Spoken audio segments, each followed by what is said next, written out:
Evening all.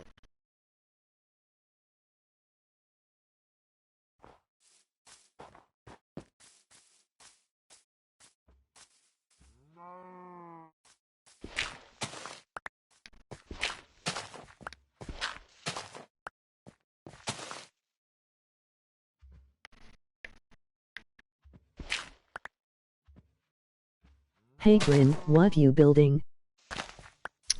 At the moment, a mock Iron Age village.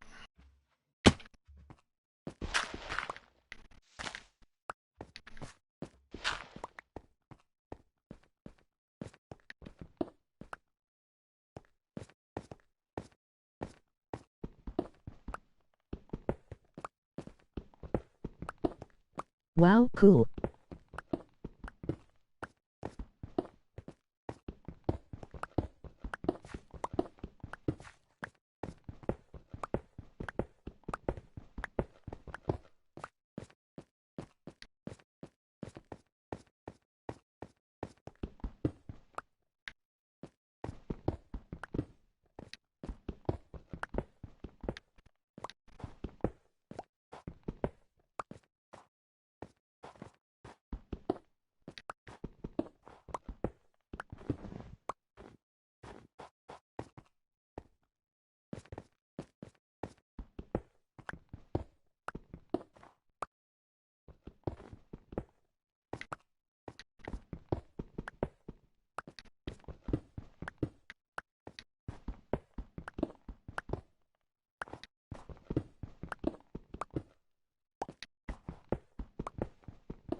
I'll be heading back over to it in a bit, and I can show it to you.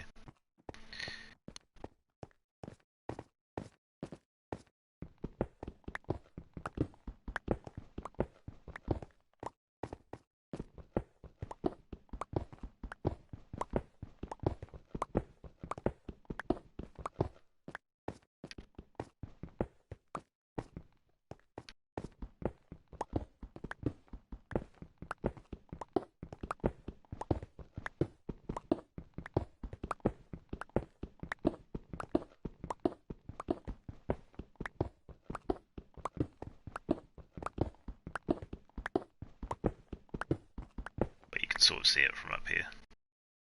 Thatched roofs and the bank and ditch.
Quite difficult to play with a cat laid across both your arms.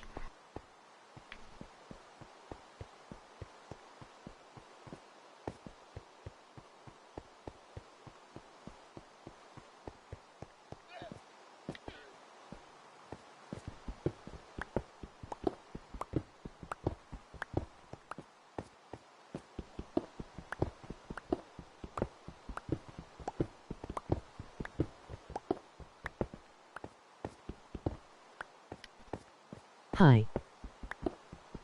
Hello.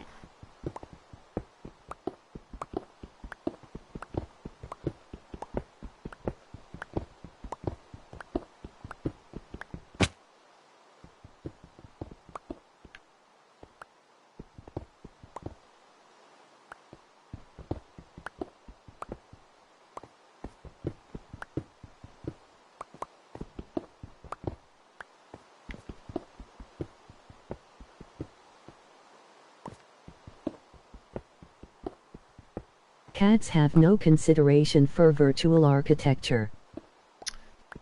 No, unless you're building a box they can hide in.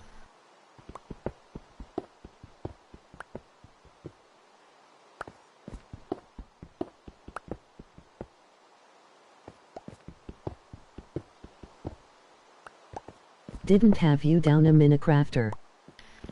It's very zen, it's relaxing, calms me. As does No Man's Sky, in a different way. I guess both have building. What are you planning on building? I am in the middle of building a mock-up of an Iron Age village. When my inventory is full, I will head back over to it, and you can see it.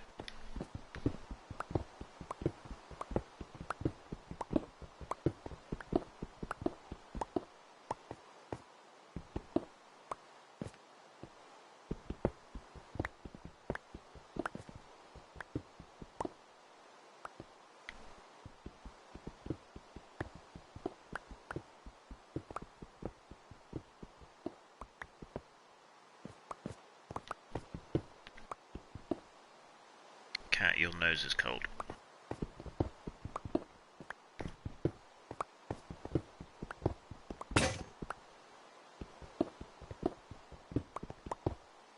You can see the roofs over in the distance.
I reinstalled No Man's Sky last week. Looks amazing now with the new texture upgrade.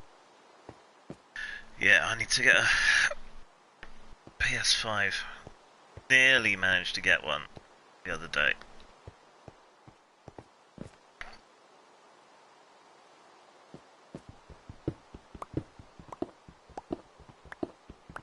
The queue ran out about 19 minutes before we managed to get it, I think.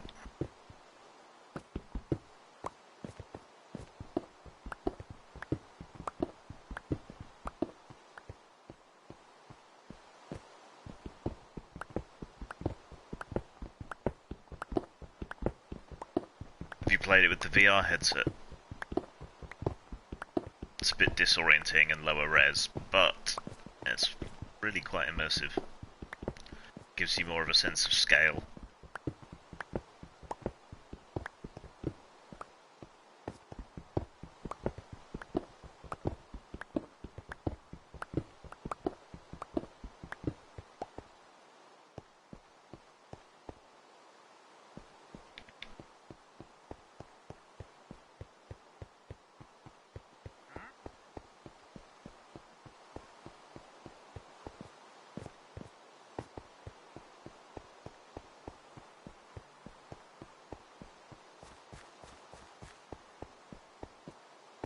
No, going to get a new gaming PC soon though, might try VR then. Cool. Yeah, we've got the PlayStation VR, which is pretty good for the price. Should still be compatible with the PS5, so...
Nearly full.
Will you watch the new Dune film when it comes out?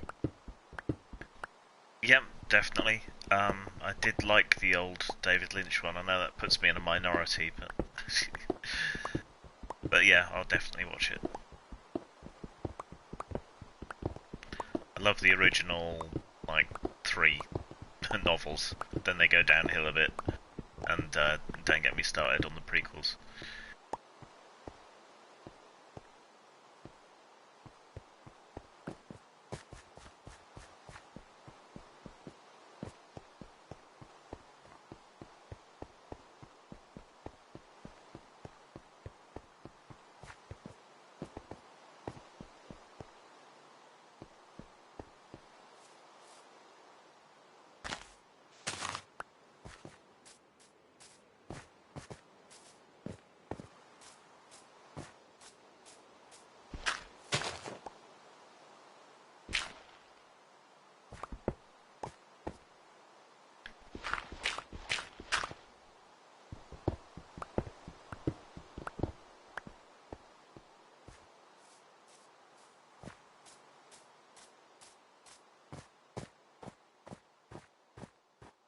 How did I miss whatever lump of wood remains in there?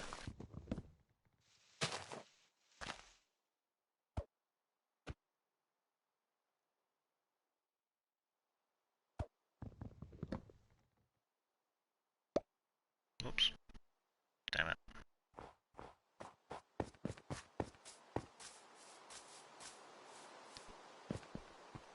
Just casually throw my axe off a mountain.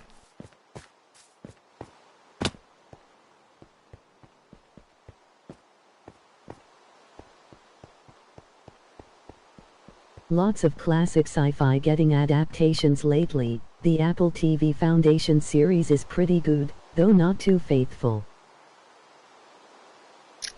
Yeah, don't have Apple TV, but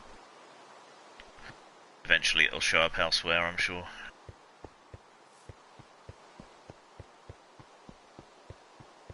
Villeneuve, or however you spell his name, seems to be a safe pair of hands for doing adaptations. So.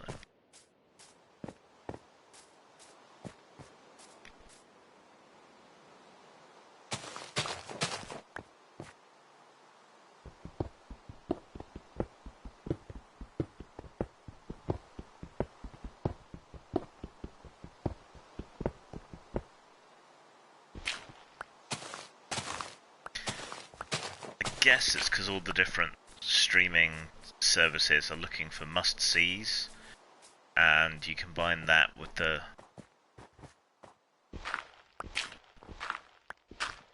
increasing budgetary easiness of doing pretty decent CGI now.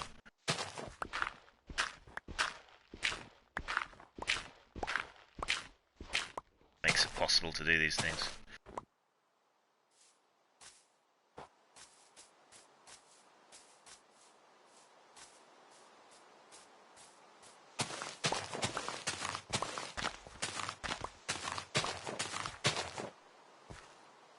Just rewatched all the Blomkamp Oats Studios stuff on Netflix, though I'd watched it already on YouTube before. It's a shame he doesn't get to create any of those ideas in a bigger way.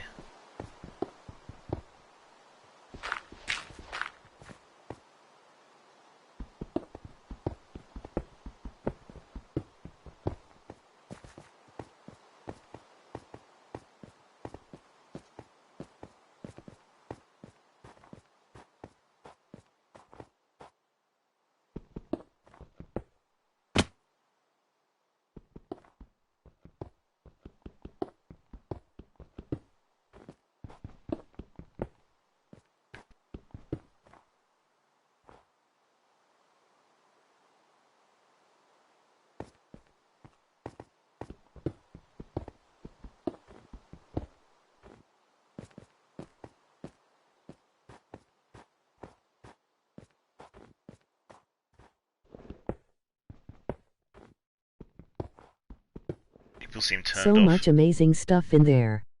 Yeah. Especially liked the Vietnam one. Firebase, the River God stuff, yeah. People seem to have been turned off to Kampf, but I thought Elysium was good. Might have been better without Matt Damon, but I thought it was pretty good. Love Chappie. I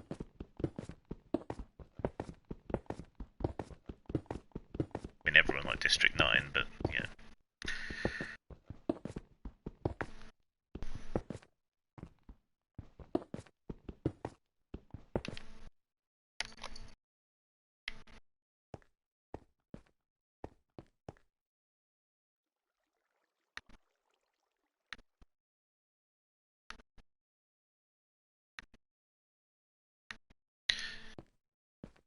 I don't know, there's just some quality to the CGI that he does do that makes it land better, feel more real, look more like practical effects, I suppose. Anything with surly cyberpunk Afrikaans mercenaries is my kinda jam. So yeah, this is the village. The only reason there is grain everywhere is because I need it for the bales of hay to make the roofs and stuff, and it takes forever to gather enough for that. So we have a ditch and a bank, which is how they used to defend them. It's the earliest sort of form of fortification. Typically in Iron Age hill forts they'd be rounder, but the terrain wasn't particularly suited, and there would be a raised pile in the middle. But I just left it flat for now. So I already built this as a Stone Age village, and then demolished it and built a Bronze Age village on top of that. Cool dugout houses. And now I'm into the Iron Age. Oi, it's Grim. Greetings from Aaron the Pedantic. Hello. Do subscribe, this is a different channel.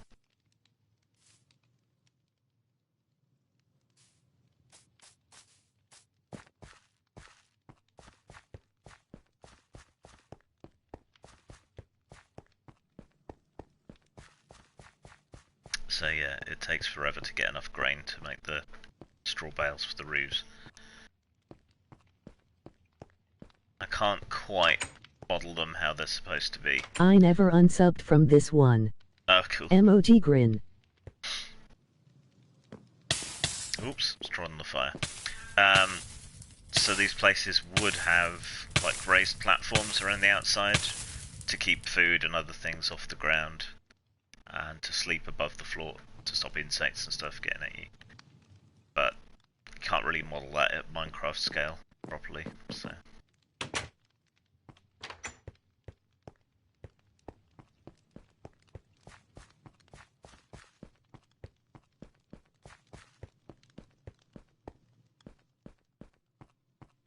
Gotta remember which house actually has some storage left in it.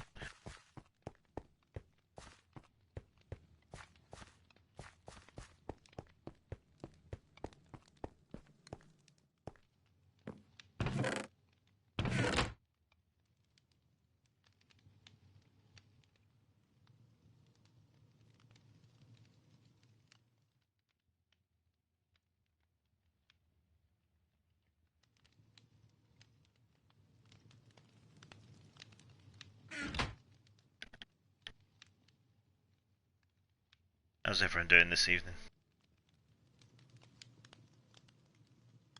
Do you have much of an affinity for roguelite games? Yes, I like roguelikes. Played the original Rogue on a DOS terminal on something. And then there was Hack as well, wasn't there? Which had more of an overground world to it. Again, a bit Dwarf Fortress, which is too much for me to cope with. I need a graphical interface for anything like that. But roguelike is a bit of a nebulous term these days.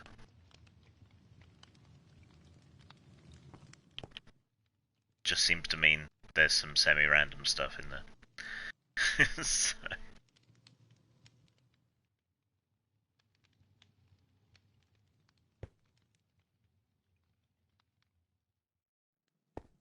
See if anything outside corn is ready to harvest.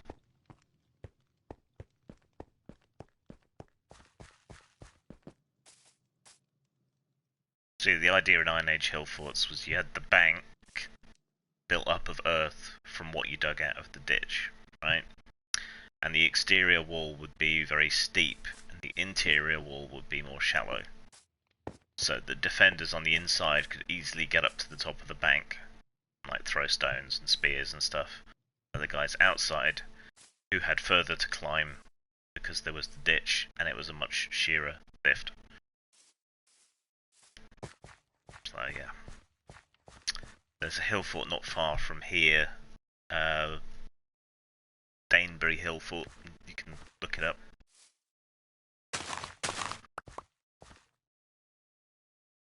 Which is built on those sorts of lines. Had a lot of school trips and visits and things up there. Doing well, thanks. I enjoy the genre, but I always feel there could be more. Streets of Rogue is probably my favorite. I like Hand of Fate and Hand of Fate 2.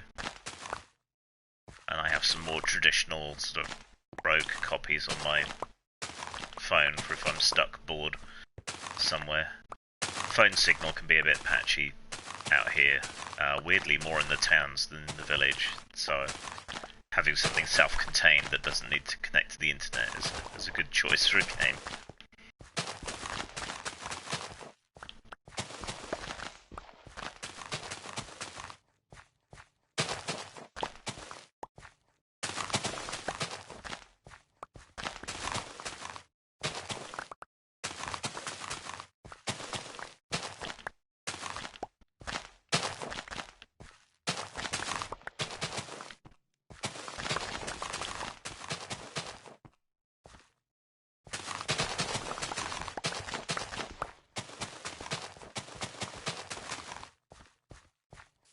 Yeah, Hand of Fate's good if you're looking for one.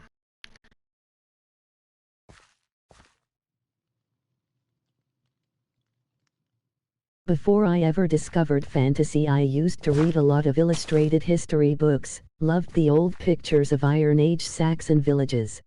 Yeah. Hand of Fate 2 was also a big hit with me. The idea of using tarot to guide random encounter generation sounds appealing. Yeah, I think that's a good idea.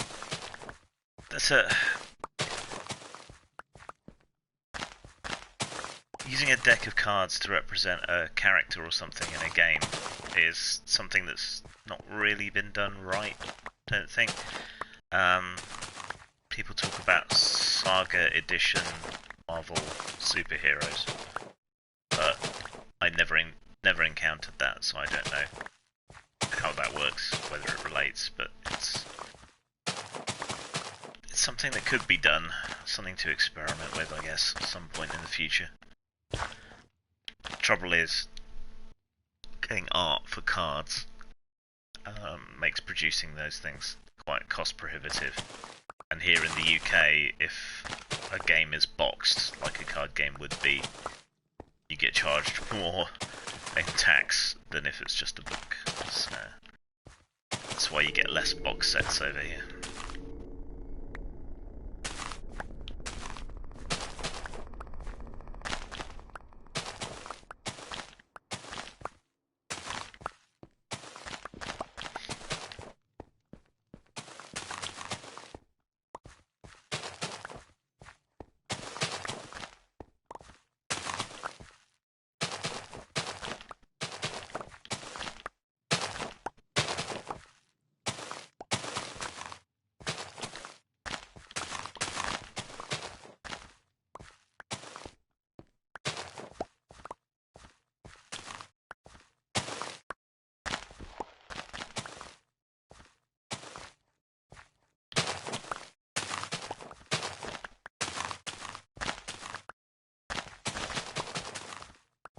I am again sitting on my ass instead of being productive, and I can't seem to care, lol.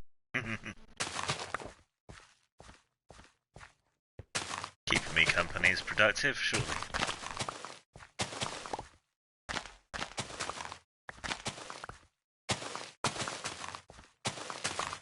Besides, you're Aaron the pedantic, not Aaron the productive.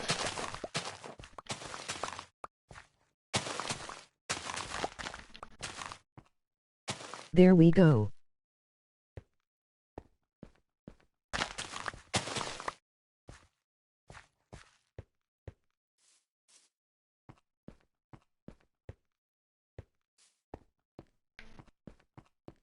Maybe we can do something to help you be productive. What are you supposed to be working on, or what would you like to be working on at the moment?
5e Campaign, Machinations Campaign Module, finish reading Osric, review this one art punk book that's hard to read.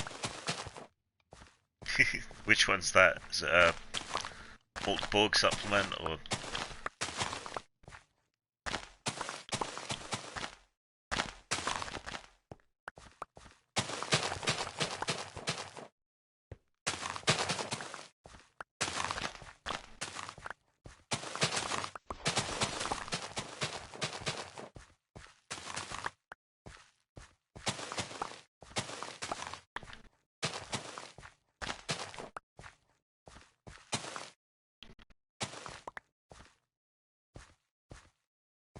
It's from a guy named Axion Spice, seems good, but I hate fonts. All fonts? That would make things a bit difficult, I think.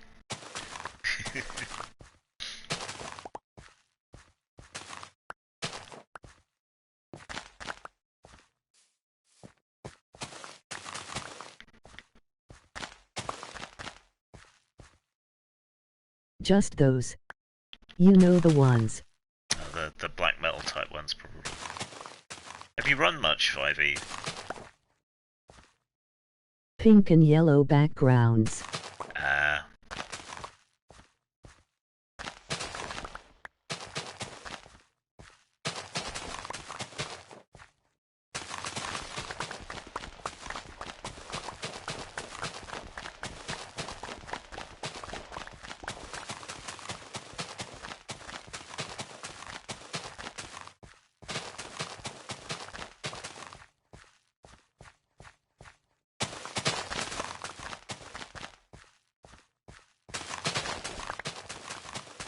About 3 years worth of 5e campaigns.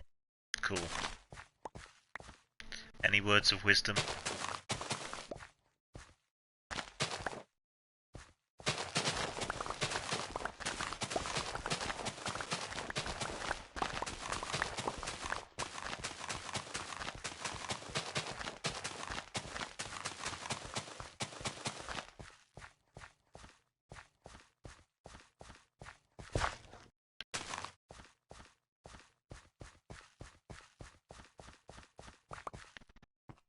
Don't fight what the game is made for. The biggest problem I've had with 5e is making the encounters challenging. So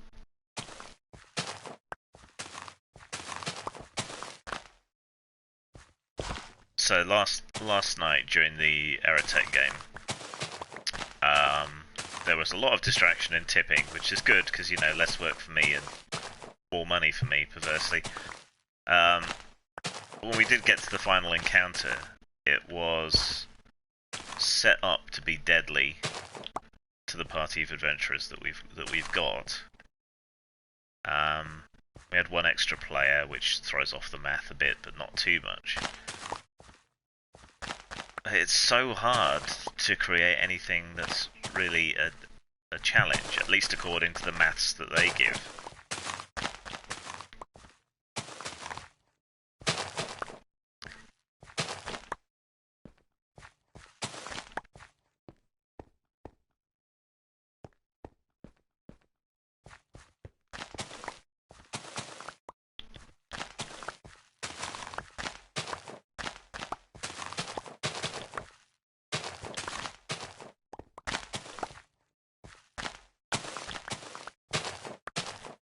So what was on paper a deadly... I tend to find that if you pitch every combat encounter at the deadly level according to the DMG, then it plays about right.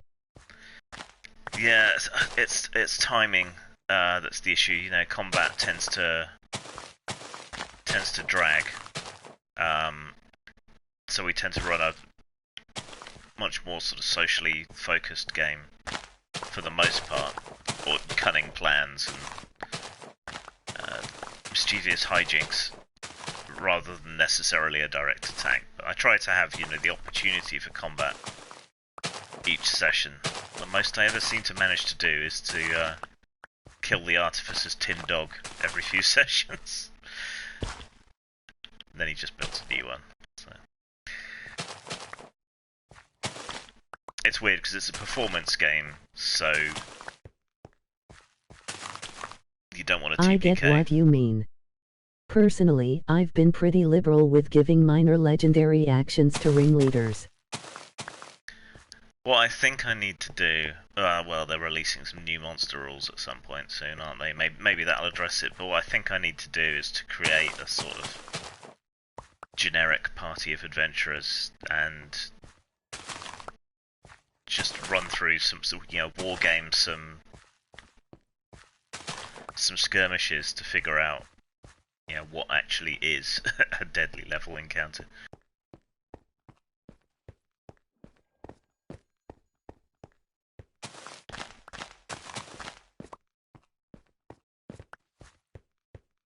Artificers are a pain. The game is balanced for play without magic items, and artificers just have them by default. Yes, but our game is sort of high magic, tech magic, a bit like Eberron, so, you know, the bad guys have magic items and things fairly regularly as well, so that helps counterbalance it a bit.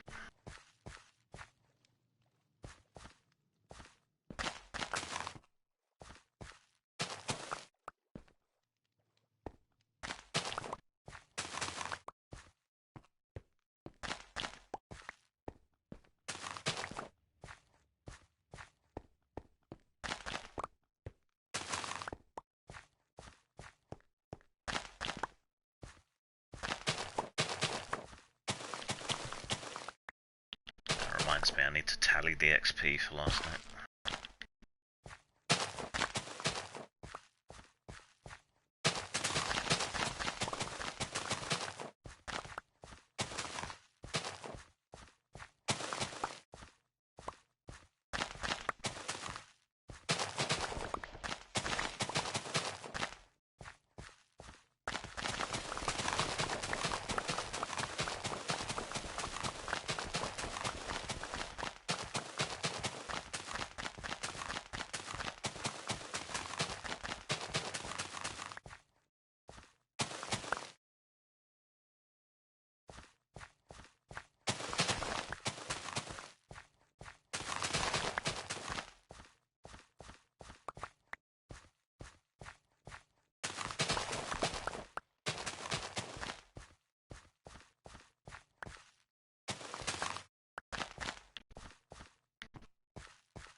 I'm trying to break in a new set of newbies since my old group is currently only playing online.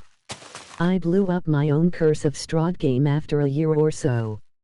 One particularly tedious session that was nothing but hack and slash was the loss. Were you following the full adventure path thing, or were you doing your own thing with the module?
Hacked it to make it more political, the horror coming from the realization that hope was rare. The encounter was as written, Werewolf D.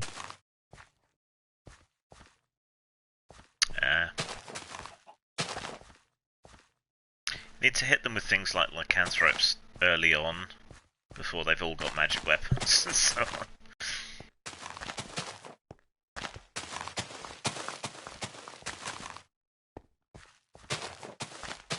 I didn't play a lot of old school D&D, but I remember a game where we ran into a werewolf, and only one person had a magic weapon by that point, +1 dagger. So we were trying to get it to the fighter who had the best chance of stabbing it. Sort of like a game of keep away with werewolves.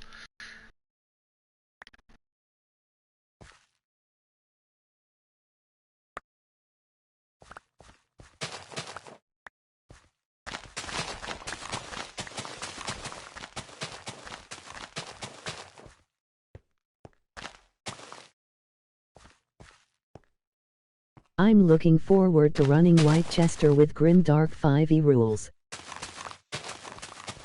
Very kind of you to say.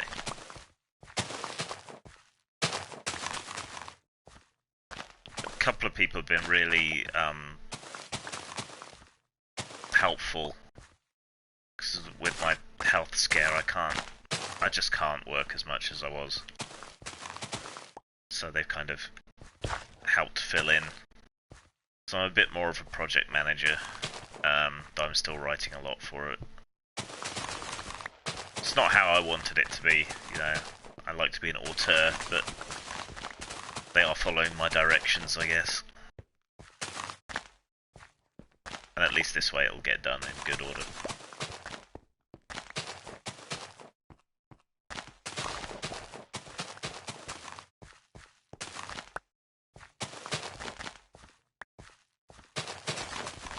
You gotta do what you gotta do. I'm sure it'll still have your magic.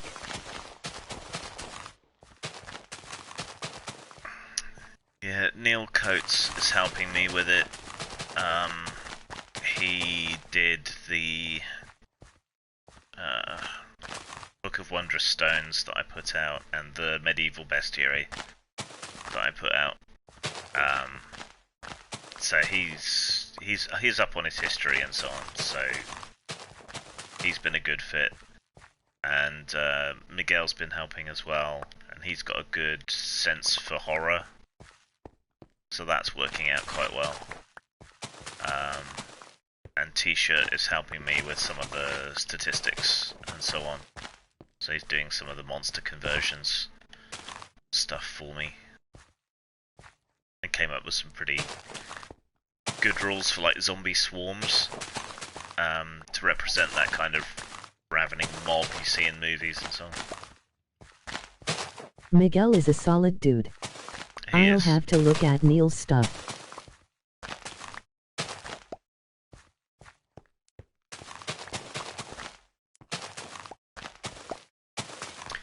Neil's very sort of historically accurate, sort of guy.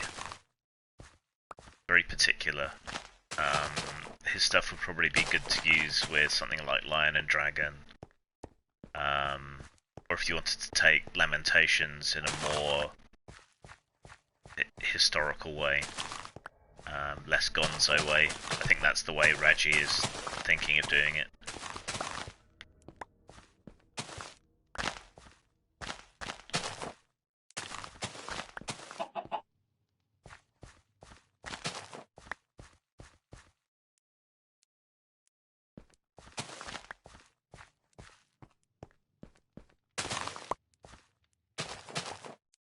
Horror is hard to do in RPGs, though I did play in a very memorable body horror-focused game of Corporation. We called it the Hyperfacto. Cool. Yeah, horror is difficult, but when you can get it to work, it's really rewarding.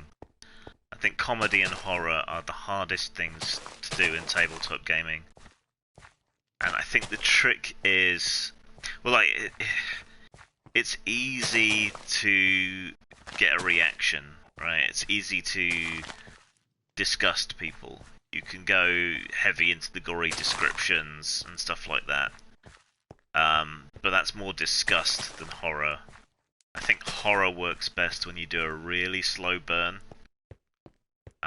Build up the tension and the fear over time.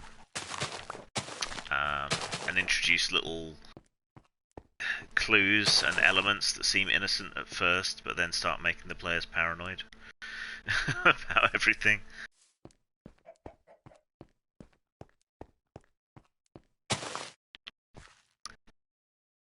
So there was one game I ran. I think the weird stuff being tossed into the historical settings is really cool. Like blood in the chocolate. Yeah. So one effective thing I did for a horror game was partially based on an old horror film called Deathline. It's got various other names as well. It's like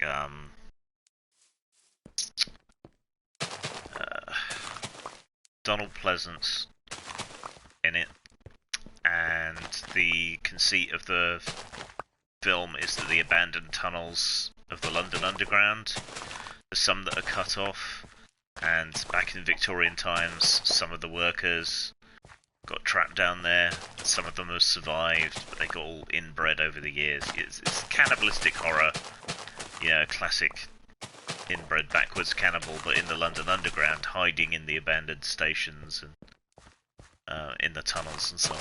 So I partially riffed off that idea, and an old H.P. Lovecraft story about weird ape-like offshoots living in caverns. But I did a really slow burn on that one, with them finding bodies and odd clues and starting to piece things together. But before the monsters would make their appearance, I would start very gently sort of knocking under the table with my knuckles, which was the creatures sort of beating the tunnel so they could signal to each other. And it made them all really paranoid, and they were constantly going quiet and listening to hear if I was tapping. So that was quite effective.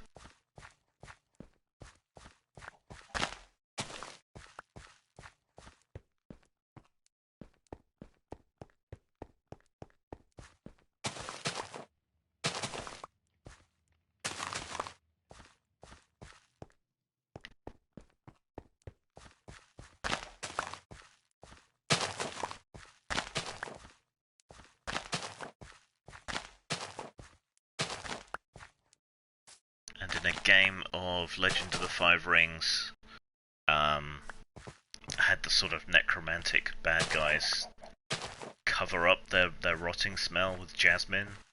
So whenever they smelled jasmine perfume, they all got super paranoid about that. Yeah, it's the little things that make it work, I think.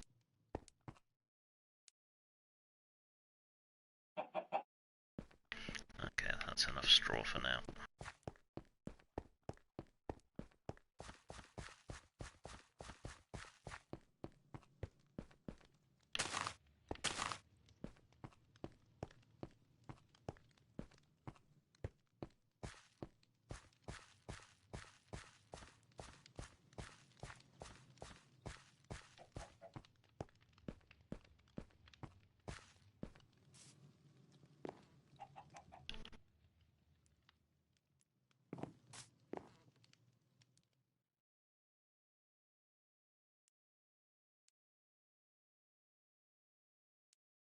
That's cool. Currently playing an Eastern horror-themed 5e game, Spooky China with eunuch sorcerers and hopping vampires. Cool. They have Minecraft in PSVR now and I'm not sure how I feel about it. Maybe I'll have to try that. I've got the VR headset.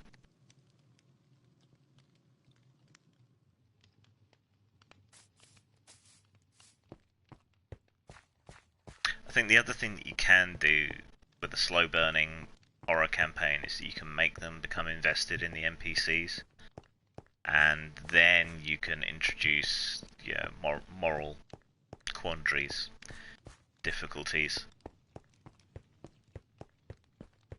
once they've actually formed a relationship with the NPC, yeah, it can be difficult then to decide that you are going to sacrifice them to the ancient evil god to prevent it rising or whatever.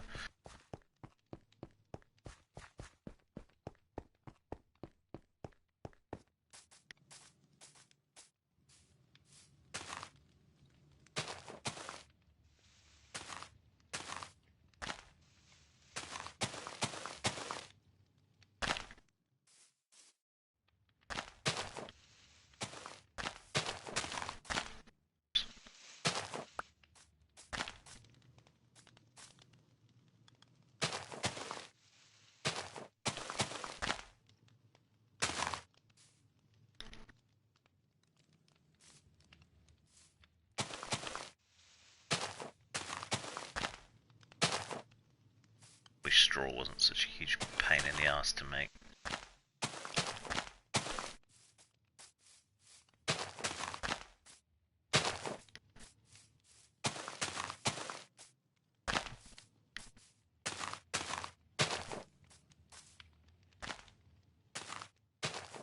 That was one thing about Silent Hill Homecoming I liked. You had the chance to decide the fates of people who wronged you. Had the player's main informant be a poetry-writing dandy who all but lives in an opium den. Then they found out the vampires were eating op.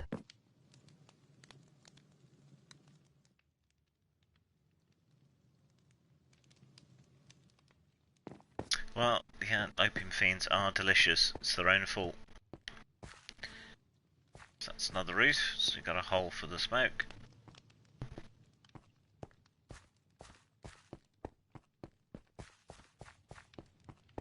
Another unfinished roof.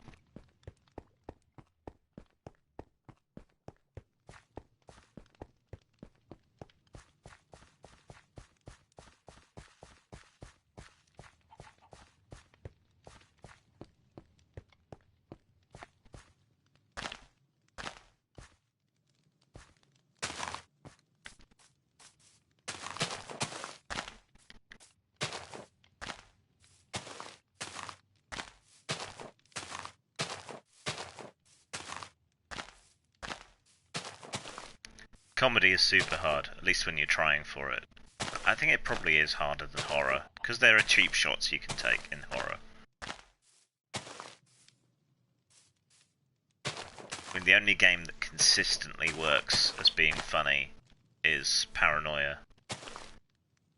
And I think that's because it's formulaic, you know, it has a certain way that it runs and things that happen in it. And opportunities for just bizarre stupidity of all kinds.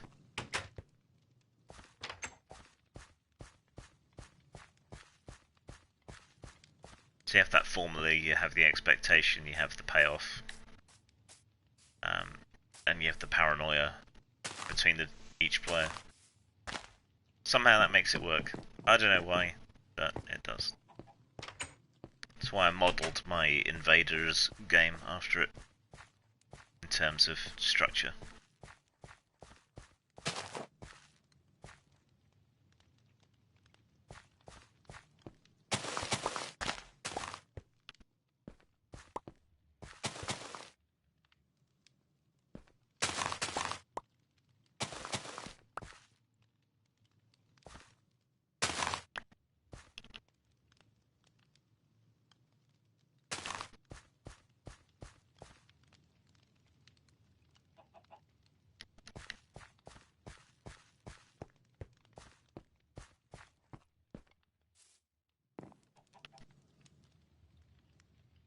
I have a weird yearning to run Paranoia as a deadly serious game of surviving in a totalitarian state.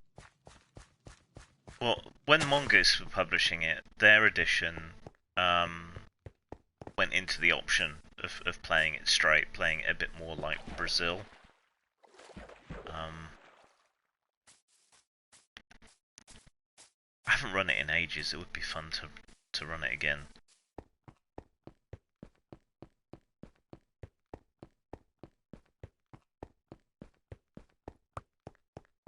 I always thought it might be fun to kind of update the politics to reflect the kind of paranoia that people have these days, but people have no sense of humour, so it's probably not a safe thing to try. Want to try my server? On PC. And PS4, PS5 and mobile. But I'm playing on PS4 at the moment, and working on my little build, so...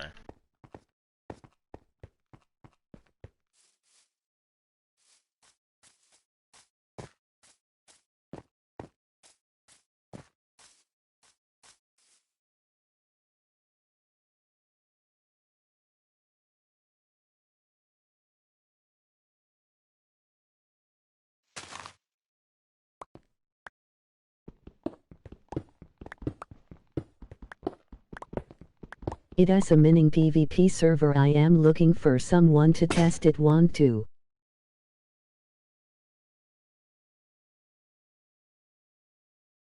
Nah, I'm busy, thanks.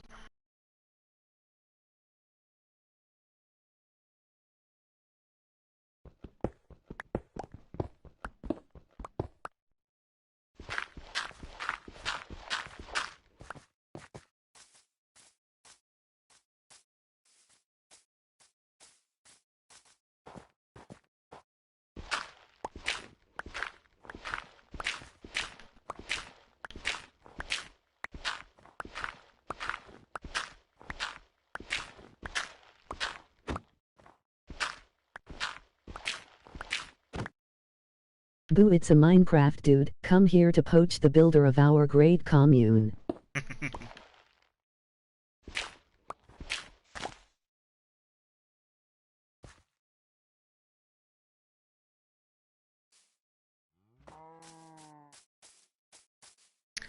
I should have become a cult leader, you know.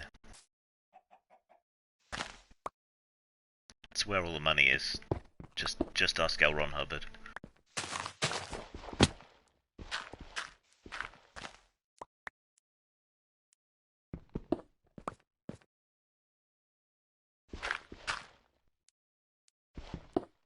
You have the look for it.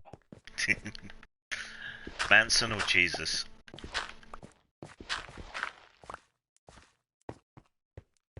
You've got the look, you just need the right handler.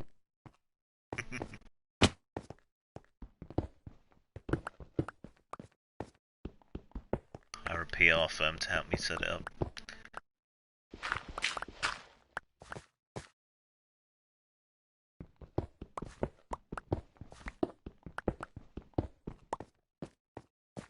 Can you imagine the disappointment on law enforcement's faces when they break in and discover that all we do is sit around playing games?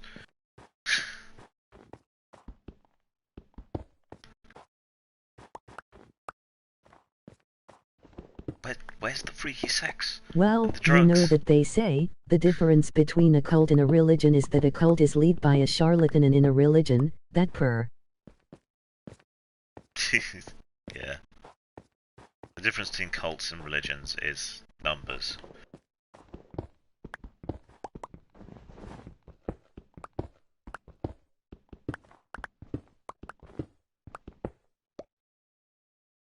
The UK law enforcement probably wouldn't shoot first like ours, lol.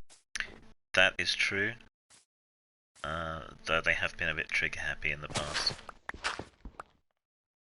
I think they're all on their best behaviour after the Sarah Everard case, though. So.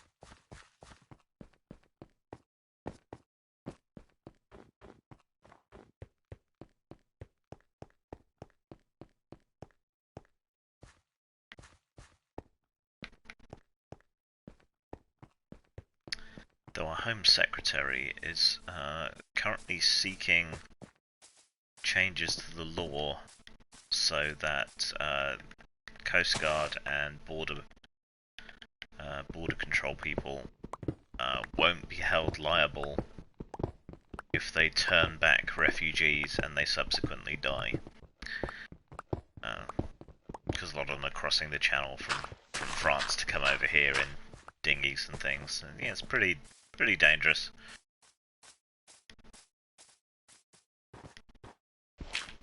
But you just know people are going to abuse that power if they can't be held accountable. I live in a banana republic with no bananas.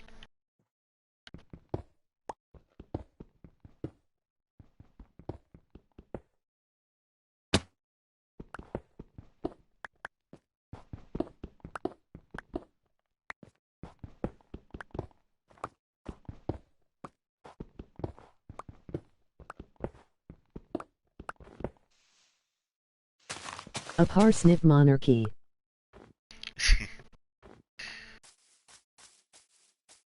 Constitutional monarchy.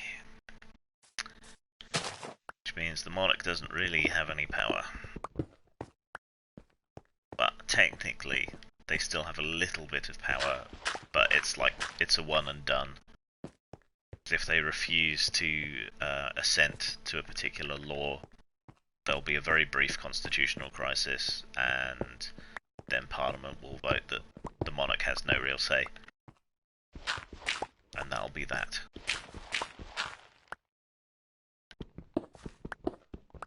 It's kind of the nuclear option, I guess, because it would be a huge news story. And like I said, a constitutional crisis is just it would be over very quickly.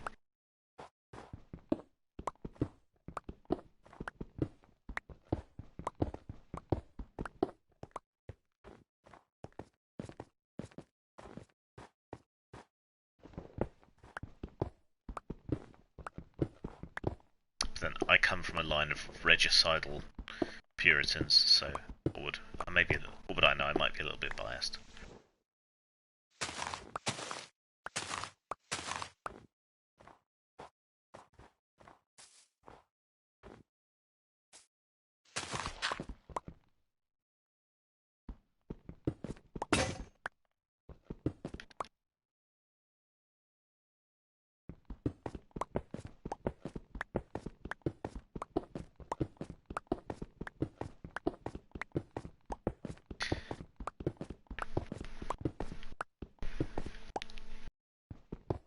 I don't think you get royalist parsnips. You only get royalty in potatoes, King Edward's.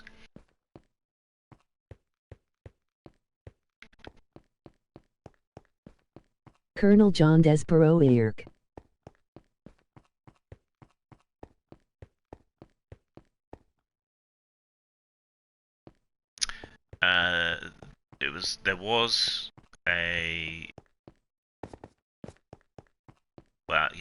There was a Captain Disbrow, which is the older form of the name, and also there was a Lord Marshal Disbrow, who was one of the ones that signed the death warrant for Charles I.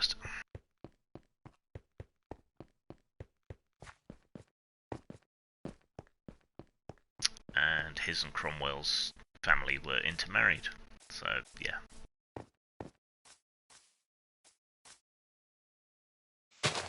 Cromwell's daughter, I think, married one of the Disbrows.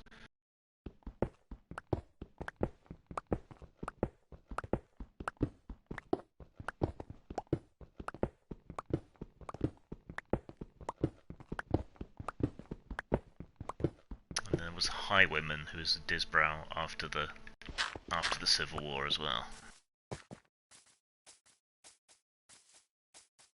Probably down on his luck following the Restoration.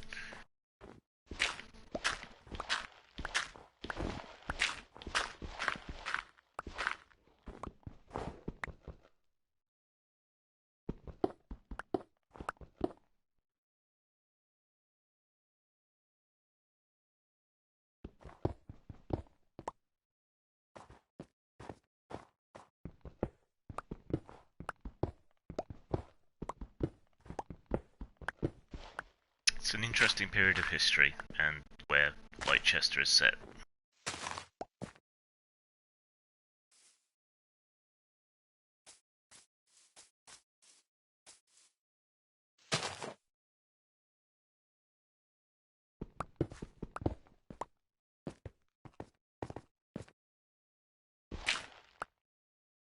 Because we'd had the Civil War, the Plague, we'd experimented being a republic, which hadn't gone too well, because unfortunately Cromwell tried to set himself up as a monarch.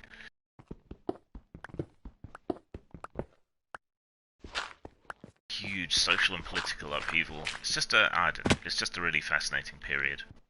Because I'm biased because of my ancestors, but still.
Unfortunately, Major General Disbrow is not remembered too fondly in history.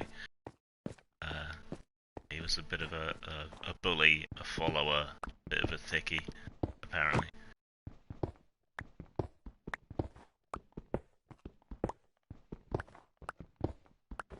It's called the Giant Disbrow for some reason which I can't remember right now. Apparently he really liked big cannons and was compensating for something.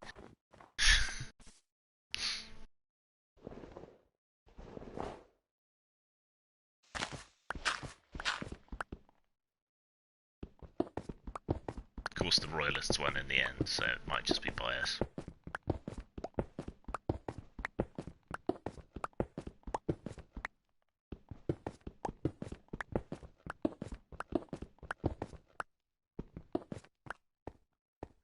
Napoleon was also a gunnery commander.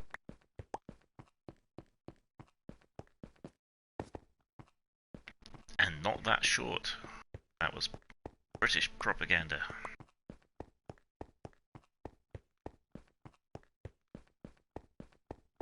Well, not that short for the time.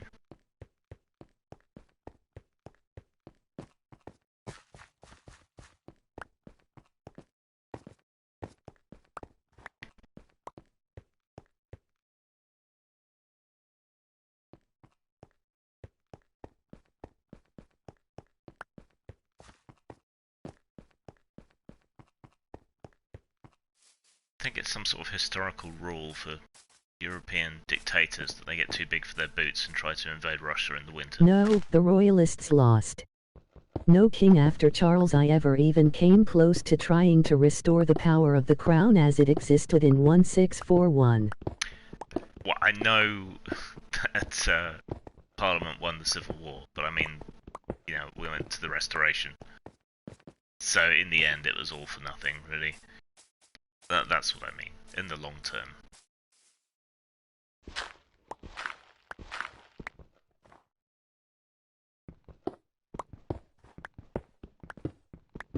The former parliamentarians, particularly those who were more directly involved in regicide, were not well treated, particularly.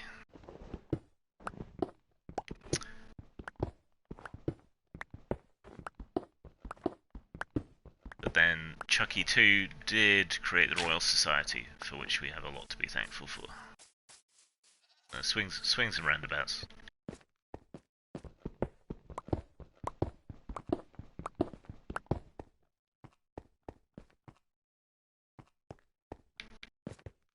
I don't know. You go to all the trouble of chopping off the head of a king and they just go and get another one. Maybe they kept the receipt.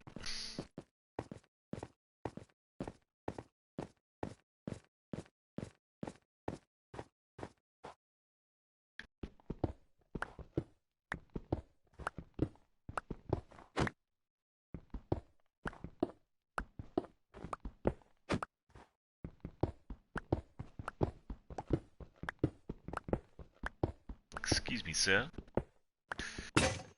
I wish to talk with you about this monarch. Oh yeah. Charles One first. absolute monarch, slightly foxed. Oh yeah, Charles first. Beautiful plumage.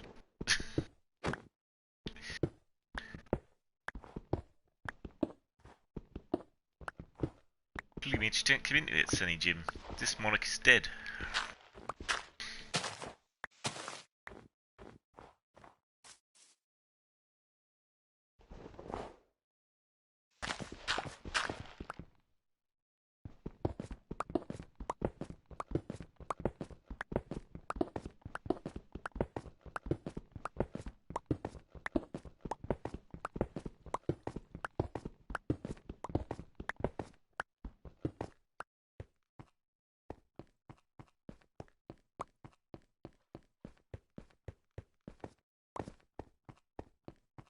All true. But in the long term, we never had a restoration of Star Chamber, executive prorogation of Parliament. Ask Boris how that goes, Yeah. That's always been kind of the British way, really, isn't it? I think the Civil War was kind of an aberration. Normally we're so gradualist. At least he didn't burn any cakes.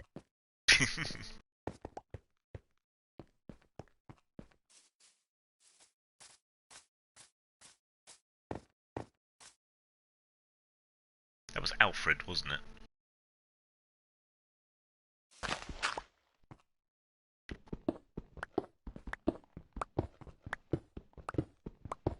I should remember. They got a bloody great statue of him in Winchester.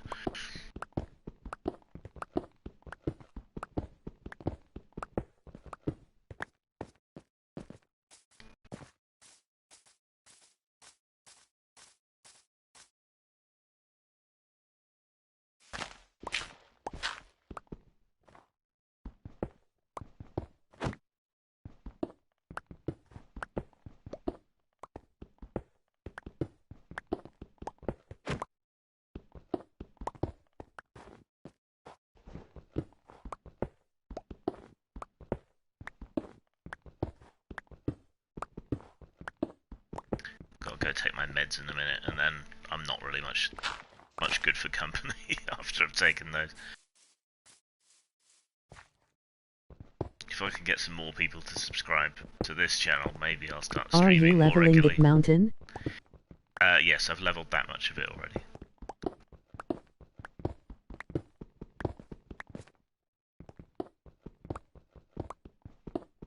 I really need to crack on and make a diamond pickaxe and enchant it, but eh.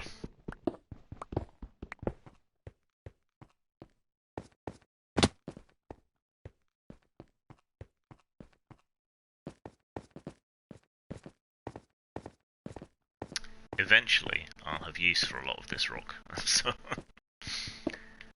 So once I finish the Iron Age village, I am going to recreate it as a Roman fort. So I'm basically moving the settlement through periods of history.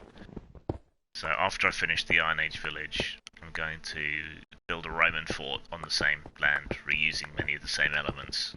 It's sort of like a little mental experiment on how settlements can develop over time. And then after that, I'll build a Norman Motte and Bailey, and then I'll build it out into a medieval town after that. I know, ambitious.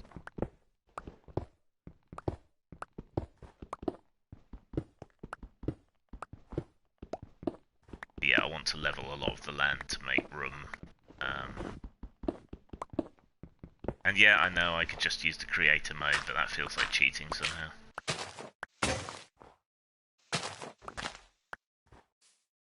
That's so cool. Are you taking pictures of each stage? Yeah, I did a screenshot of the Bronze Age one a while back, and once I finished the roofs on those last huts, I'll take a screenie of this.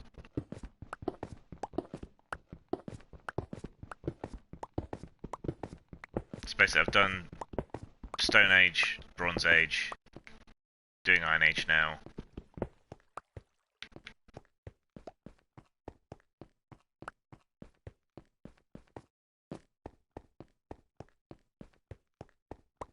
Because, you know, that's how settlements actually occur, is building and reusing things that were there before.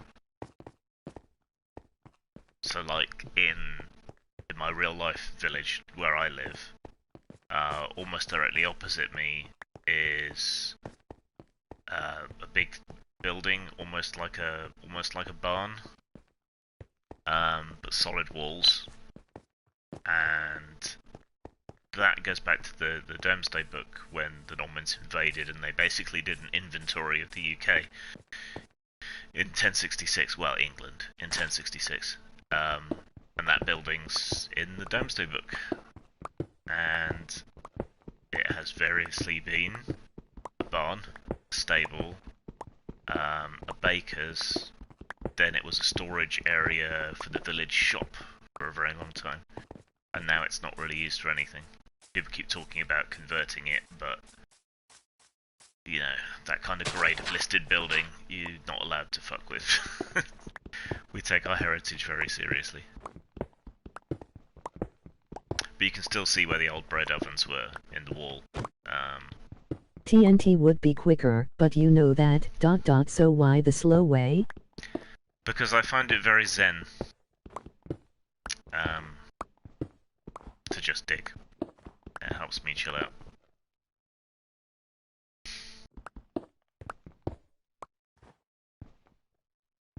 It's meditative. Have you read Wolves of God, the Saxon Oser game? I've got a copy somewhere on PDF, I think, unless I'm thinking of something else. It's on the list.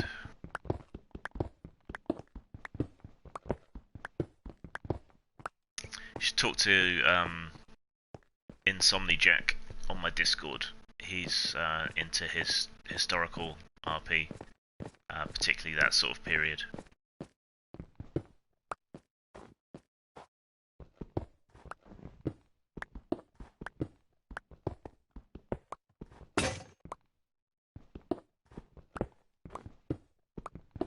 Shipton Games, though it's spelled Skeeptune, because that's kind of the old English.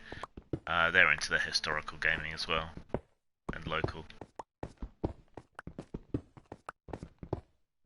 Games for local people.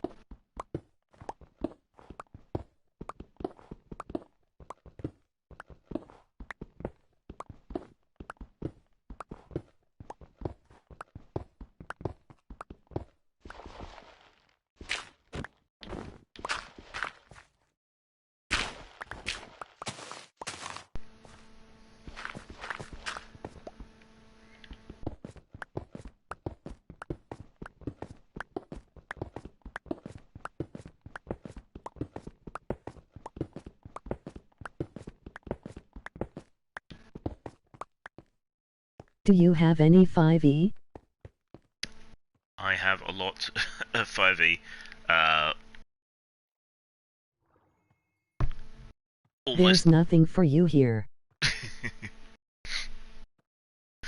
You might need to expand on the League of Gentlemen trope for our American cousins. Let them discover it for themselves. Okay, I'm gonna go take my pills, which means I'm gonna have to log off. So yeah, if I could get some more people to sub and so on, maybe I'll do more sort of just hanging out, streaming and chatting and shooting the shit with people. But thanks for hanging out with me this evening. I will see you later.